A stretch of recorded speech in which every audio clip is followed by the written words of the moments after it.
You ever walk into a place and feel like it's watching you? I never believed in ghosts. Not really. I thought people saw what they wanted to see, tricks of light, imagination running wild, that sort of thing. But that was before Maple Hill Cemetery, before the whispers, before I ran, shaking, from something I couldn't see but felt closing in on me.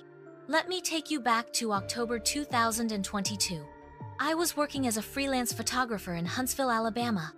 One of my clients asked for some dramatic shots of historical landmarks for a Halloween-themed portfolio. Naturally, Maple Hill Cemetery came up. It's the oldest and most famous one around here.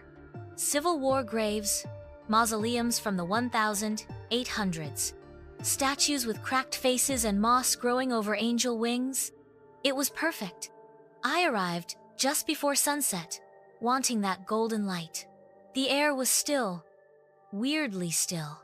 No wind, no birds, no traffic. Just quiet, the kind that presses in on your ears. I snapped pictures for a while, nothing unusual. Just the kind of eerie beauty you'd expect. But then, near one of the older sections, I noticed a path I hadn't seen before. A narrow gravel trail, overgrown at the edges, leading downhill into a small wooded area. I figured I'd follow it, maybe get a cool shot of an overgrown grave or forgotten headstone. About 50 feet in, I found it. A sunken family plot, surrounded by a rusted iron fence. The headstones were broken, leaning, half swallowed by the earth. But what really struck me was the air temperature. It dropped like 20 degrees the moment I stepped inside the gate. My breath fogged up. That's when I heard the first whisper. At first I thought it was the wind, but there was no wind. Then it came again, clearer this time.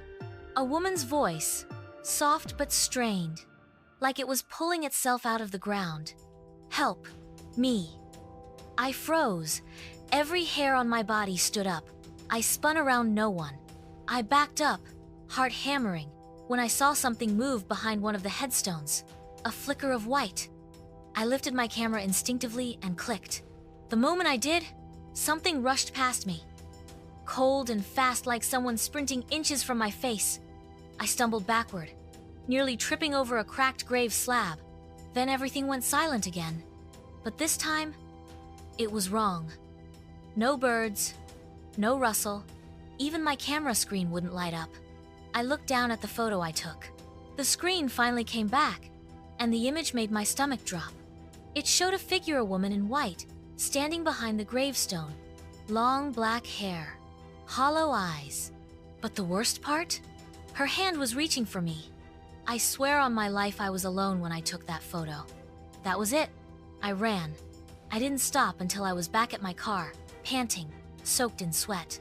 I tried to show the photo to a friend the next day, but when I opened the file, it was gone.